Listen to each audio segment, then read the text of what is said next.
Donc on considère les expressions suivantes et on va chercher à établir les limites, les différentes limites ici. Ok. Donc si on considère la première expression, on voit qu'on a la limite lorsque x tend vers 0 de x au carré plus 3x sur 5x. Donc la première approche, en fait, c'est de remplacer 0 dans l'expression pour voir ce qu'on obtient. Donc si on remplace 0 dans cette expression, on aura la limite lorsque x tend vers 0 de 0 au carré plus 3 fois 0 divisé par 5 fois 0. Donc ça nous donne 0 sur 0. Et là, on a une forme indéterminée. Okay, on a une forme indéterminée, ça veut dire qu'on doit chercher une autre méthode d'évaluation de notre limite ici, par exemple. Donc ici, quelle est la stratégie qu'on va utiliser? Il y a différentes stratégies à employer en fonction des limites.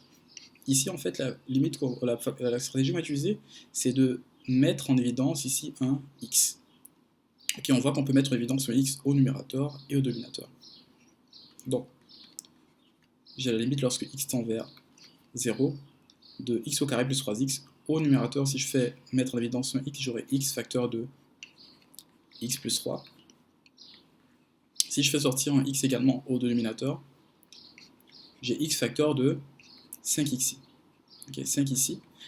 À ce moment-là, je vois que je peux simplifier ces deux x là, et je me retrouve avec une limite qui est beaucoup plus simple, qui est la limite lorsque x tend vers 0 de x plus 3 sur 5. Okay. À ce moment, lorsque j'essaie d'évaluer cette expression-là, je vais remplacer 0 au paramètre ici, j'obtiens limite lorsque x tend vers 0 de 0 plus 3 sur 5. Et ça me donne 3 cinquièmes. Okay, c'est une constante et c'est la valeur de ma limite. Donc, pour le deuxième exemple, ici, on a la limite lorsque u tend vers moins 5 de u plus 5 divisé par u au carré moins 25.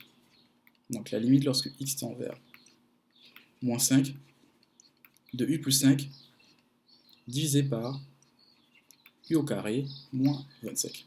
Donc si je remplace les paramètres ici par moins 5, ça me donne encore moins 5 plus 5 sur moins 5 au carré moins 25. Donc ici, moins 5 plus 5, j'obtiens 0. Au dénominateur aussi, moins 5 au carré, c'est 25. Moins 25, j'obtiens 0. Donc j'ai encore une forme indéterminée. Ok. Donc ici, quelle est la stratégie qu'on va utiliser? On ne peut pas ici faire sortir un u parce que ici, je vais me retrouver avec un 5 sur u. Donc il faut que je pense ici à une autre méthode. Okay. Donc ici, on voit qu'au dénominateur, on a un terme qui est au carré. Okay, on a un u au carré moins 25. Donc on peut penser ici à la différence des carrés. Donc on se rappelle que lorsqu'on a a au carré moins b au carré, on peut le réécrire encore comme étant a plus b fois a moins b. À ce moment-là, j'ai la limite lorsque x tend vers moins 5 de u plus 5 sur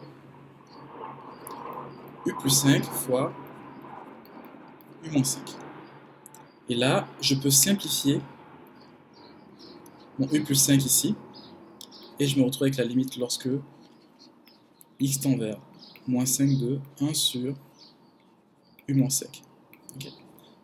Okay. Maintenant, si j'évalue mon expression maintenant en remplaçant le moins 5 au niveau du paramètre, qu'est-ce que j'obtiens?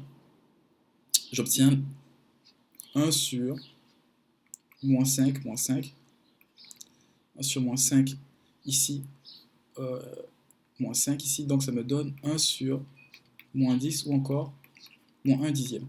Okay. Donc ma limite ici existe et elle est égale à moins 1